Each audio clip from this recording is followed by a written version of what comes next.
Alright, so let's talk queen excluders, or as some people call them, honey excluders. Personally, I don't run them unless I have to, for the sake of isolating a queen from queen cells or something like that that I'm trying to rear. Two reasons. One reason primarily is that I want my queen to have free reign of whatever box she wants to go to. I don't want her to be restricted at all in the amount of space that she has to lay.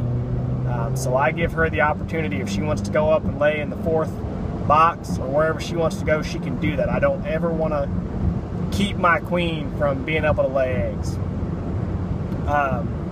That's the primary reason.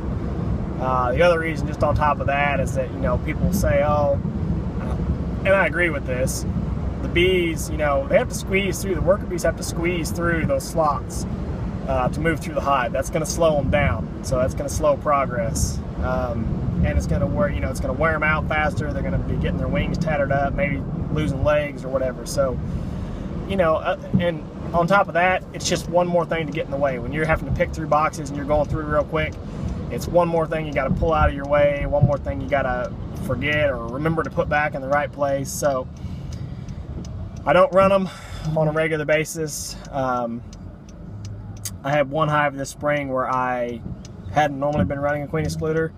I put one on there for grafting. I used that hive for a finisher colony when I was grafting some cells. And I went back 2 weeks later and the hive had absconded. Well, I'll say 3 weeks later. I went back, I got the queen cells out, and I forgot to pull the excluder off then. And I went back 2 weeks after that, and they had absconded. Now, I'm not saying the queen excluder is what caused that, but it's the only reason why I could think that happened. Other than that, I've had that hive for 1.5 years, never had any problems. Love that hive. Good genetics, good, nice bees, laid strong all winter long. Good, strong bees. And they took off. All gone. So, it's heartbreaking. Again, I can't say the queen excluder is what did it, but in my opinion, it is. It is what did it. So, like I said, the purpose of a queen excluder, the key purpose, why they were created anyway, is to make sure and keep your queen from ever going up and laying eggs in your honey supers.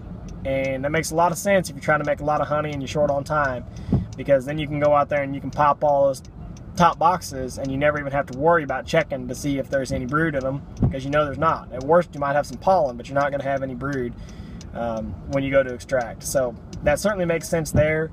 And as I get more and more into this in the coming years and I try to make more and more honey, maybe I'll start running them. But again, I would only do it not for making more honey, but just so I can save time, because as it is right now, when I go to harvest my honey, I have to pick through each individual frame and check it real quick to make sure that there's no eggs or no brood in it. So, that does slow me down a little bit on the harvest, but at this point, that's a good thing anyway, because it makes me take the time to make sure that I'm really harvesting the frames that I want to, and I'm not just sending,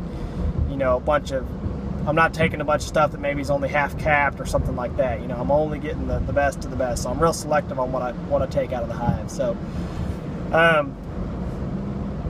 that's the reason the queen excluders are primarily used, especially by commercial guys, though. It's just to make it quicker and easier for them to get out there, get the honey off the hives, and get back to work. So I completely understand the reason for people wanting to use them. But like I said, as a hobbyist, as a small business, more or less, that I have going on right now, I don't run them. Kind of like the deep foundation, I keep it on hand just in case someone else wants it. People want to buy a hive from me and they say they want a queen excluder. Okay, I'll throw one in. They're a couple bucks, no big deal, just a plastic excluder. So that's about it on queen excluders. I do like to use them. Hey, here's a good use for them. If you are looking for the queen and you are in a big hive and you can't find her, what I've recommended to people and what I do myself is scoot the hive you're working on, scoot it over a little bit, put another bottom board and another deep where it was, and start shaking frames if you have to. If those frames are just loaded with bees and you can't find her like that because she's crawling around too much or whatever, put your queen excluder on top of that empty box, shake each frame onto it. The bees are going to scatter, they're going to run through the excluder if they can, but it's going to give you a chance to spread everything out and look for that queen. I've used that several times here lately, especially on my hives where I'm running, I'm running foundationless. I can't, with a foundationless frame, you can't pick it up and flip it over, and you can't be as rough with it to look for the queen real quick. And a lot of times you have half-drawn frame or whatever, where the bees are bearding up real bad, and that queen could be somewhere in that beard, you never see her. So that works really well to be able to shake them out on a frame like that. I've done that several times here lately.